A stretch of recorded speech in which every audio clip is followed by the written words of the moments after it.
starting off my sermon a little different than I had planned this morning, because sometimes you prepare a sermon and something happens during the week that just sums it up perfectly. And this week, that happened 45 minutes before the 8 o'clock service.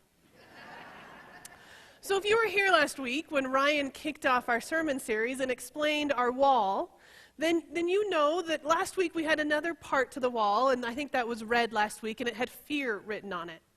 And Ryan explained that each week, whatever word we were talking about, whichever barrier we were talking about that week, would be written on the wall. It wasn't at 8:15 this morning. So we all came in and walked in, and there were no words. There were no expectations on the wall. And, we had that moment where we stood in a kind of circle right here going, what do we do? Well, how do we do this? So we were making phone calls, and we were trying to figure it out. And at one point, I think we started to laugh. Of all the weeks for this to happen, the fact that it was this week was perfect, but it presented that scenario. Our expectations were not met when we walked in this morning. And we had one of two ways, or one of a few ways, we could have dealt with it. And at first we dealt with it like you might expect. It was that, what are we going to do? And how are we going to fix this? And how are we going to make sure that it meets our expectations by 8 o'clock? And you run through all those scenarios. And then finally it was maybe we don't do that. Maybe we don't need our expectations met. Maybe it makes for the perfect sermon illustration, actually. And we let it go. And the letters got put up between the 8 and the 9:30. But I just had to laugh. The moment we walked in today, it was that moment where what do you do when your expectations aren't met? And what does it mean to let the expectation get in the way versus opening yourself to what might be? So now I figure I can sit down because that's the sermon, right? Guess I'll say a few more words. I'll be honest, when I was a kid, I spent lots of time daydreaming about situations and experiences before they happened. I don't know if you're like me, but I could create about 10 different scenarios about how something was going to go. Or the one that I really wanted to have happen. I could daydream myself into, this is going to be like this, and then this is going to happen, and then we're going to say this, and we're going to do this, and it's going to be perfect. I spent lots of time in my head daydreaming about an experience before it ever happened. The first day of school was going to be perfect. My first job was going to be like this. My boyfriend would respond to me the way I wanted him to. And then reality hits. If you've done that, you know that more often than not, disappointment follows. Because how often does the reality match what we've come up with in our head? I would be upset or disappointed or frustrated. And so my mom finally came up with this phrase, these two words, to challenge me, to get me out of my head, to make me question what I was doing. And she would say, are you living in expectation or are you living in expectancy? And I would have to admit I'm living in expectation, and I'm causing my own frustration. And I just wonder if it's human nature to play out scenarios in our minds of things to come. How many times have you planned a vacation and man, you knew how every day was going to be, and it was going to be this, and by the time you got home, it was nothing like it. Or here's the worst one, family gatherings. I don't even have to say anything. You all get that. Family gatherings. We prepare, we plan, we anticipate, we have expectations. You ever had to talk to a boss or a coworker, a partner, a friend, somebody, maybe a conversation you didn't want to have, and you knew what they were going to say ahead of time? You were sure? You played out the whole conversation in your head? If I'm honest, there are times my husband gets in trouble for things he didn't actually say, but he did in my head. It's a barrier to our relationship. I've had him at times say, I don't remember that conversation. I'm sure we had it. We did. I had both sides. We all do it. We have expectations and we don't even realize when they're getting in the way of relationship. And they can be dangerous, partly because we don't even recognize what we're doing. These expectations can be dangerous. And in essence, expectations are counter to living in the moment. Because our expectations make us blind to what really is. We see the world through lenses clouded by our own assumptions, our expectations, our attitudes. And either we make everything fit in that box, whether it really does or not, or we're disappointed by the reality. We're frustrated. We have heartache because our expectations weren't met. And we can put that blame on the other person when really it's about us, not them. How do we break down those barriers? How do we recognize when we're getting in our own way? How do we realize that we stopped listening to what was actually being said because we're expecting to hear what we already thought was going to happen? We place expectations on people, on relationships, on situations, and on ourselves. Have you ever put expectations on yourself that were just unrealistic, unhealthy, and then you berate yourself for not meeting them? They get in the way of relationship. They become a barrier to the moment. They actually close us off to experiencing what is really possible around us. This became really real for me the first time I volunteered with After Hours in Civic Center Park. I know St. Luke's volunteers weekly with After Hours, and I've served churches that have also worked with them. And so we had a Saturday in the park. Every month on Saturdays we would go. And that first time I went to After Hours, I can tell you I was a little unsure. Kind of. I would say I was unsure, but really I was sure. I had already figured out everything in my head.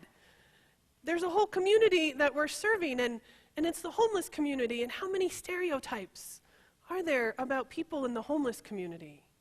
And how many times do we see someone sitting on a street corner or sleeping on a sidewalk, and we have the stereotype come to mind, and we think we know what their story might be, or we have an attitude about what's going on with that person. And we went to After Hours that Saturday, and we handed out sack lunches, and we talked to the people.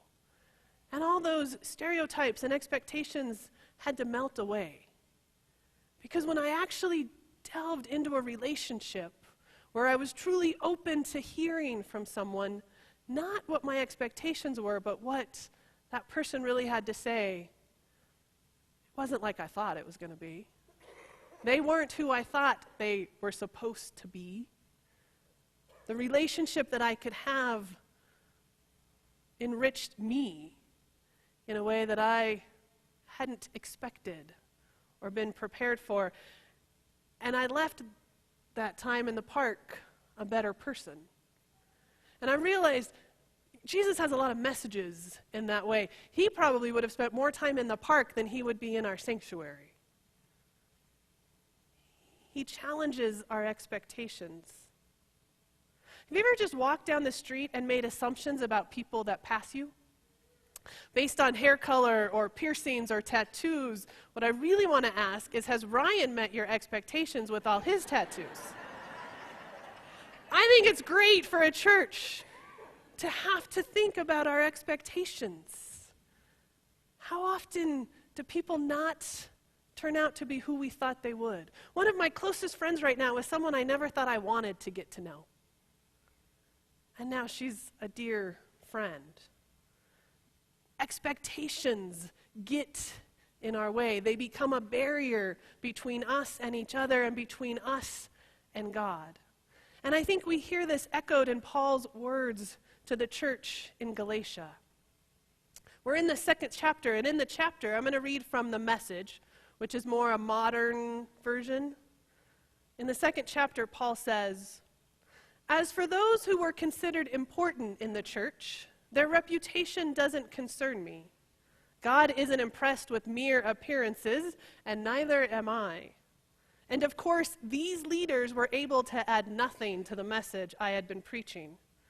It was soon evident that God had entrusted me with the same message to the non-Jews as Peter had been preaching to the Jews. Recognizing that my calling had been given by God, James, Peter, and John, the pillars of the church, shook hands with me, and Barnabas assigned us to the ministry to the non-Jews, while they continued to be responsible for teaching to the Jewish community. The only additional thing they asked was that we remember the poor, and I was already eager to do that. Paul broke expectations when he felt called to minister to the non-Jewish community. And it took the apostles a little while to recognize this was a good thing, to bless Paul's ministry. He broke expectations.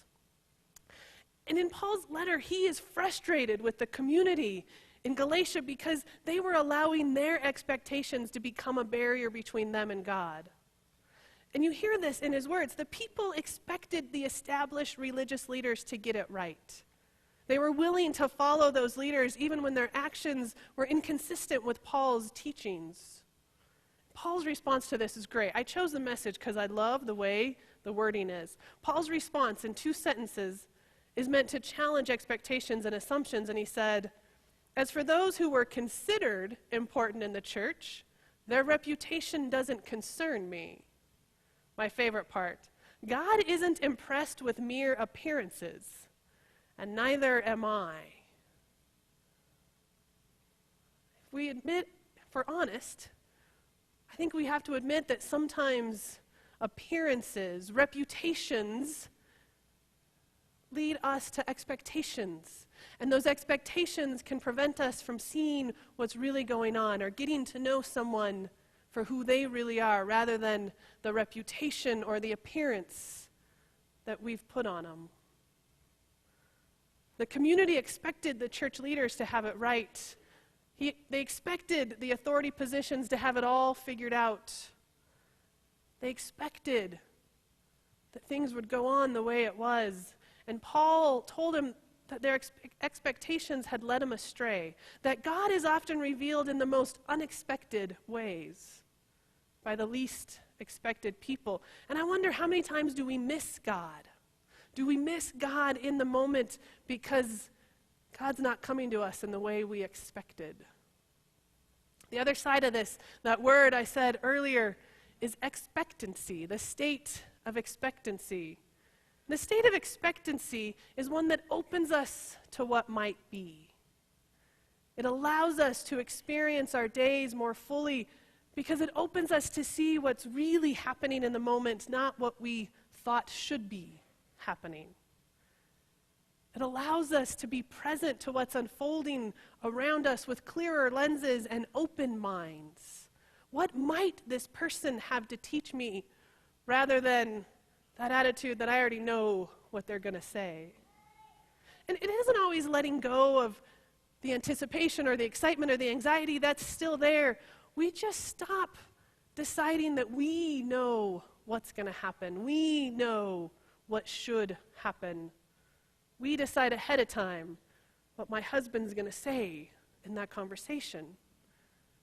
Expectation versus expectancy. Man, people can surprise us, can't they? They can surprise us and remind us that we don't have it all figured out. We still can learn from each other. Expectations become a barrier, and they prevent us from experiencing the possibilities in the moment.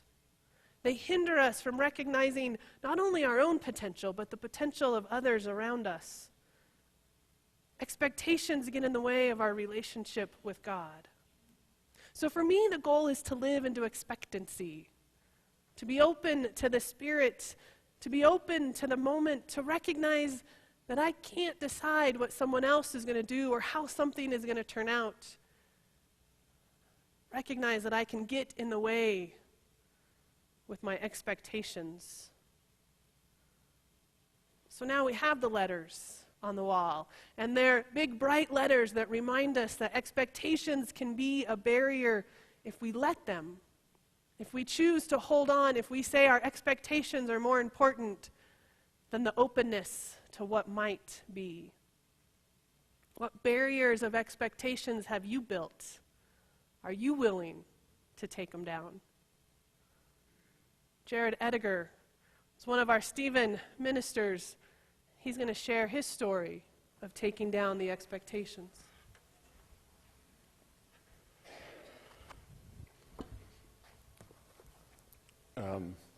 Expectations definitely hit home for me because my expectations kind of border on the line of being a little bit obsessive. Most people, it's healthy to have expectations. We all have roles in life of what roles we perform, whether it's husband, wife, parent, job. Those are all healthy to have goals, but when you weigh in the energy investment for me to achieve what I expect of myself, it's a lot of times it can be very defeating. And when I look back, when I was asked to get up here and speak 2 weeks ago, the time investment mentally for me every day, about an hour a day, just fretting over getting up here and talking and trying to make the right words come out, all for 2 to 3 minutes of my life. As if I'm going to be excommunicated from the church if I say the wrong things. Ministry is not in my cards, obviously. And as Jessica's mentioned, the barrier of expectations is getting in the way in that situation for me. It's something I need to work on. And if somebody were to come up and ask me, well, Jared, how are you overcoming the barrier of expectations? I would say through Stephen Ministry. I've been involved with Stephen Ministry for 3 to 4 years now. It's been a very rewarding experience. And people that come through Stephen Ministry are people just like you and me that maybe their expectations have veered a little bit off track. It's not my desire to try to fix them or, change the situation, but just maybe reframe their expectations of life to where maybe they can have a healthier level of expectations. And when I'm able to do that with other people, it kind of empowers me to reframe my own expectations. And I think back, there's many times in my life that I could have used a Stephen minister to help reframe my outlook and develop a closer relationship with God. So hopefully we all spend some time taking down the barriers that prevent us from experiencing God in the moment, the barriers of relationship. And so we take our expectations and we give them over to God.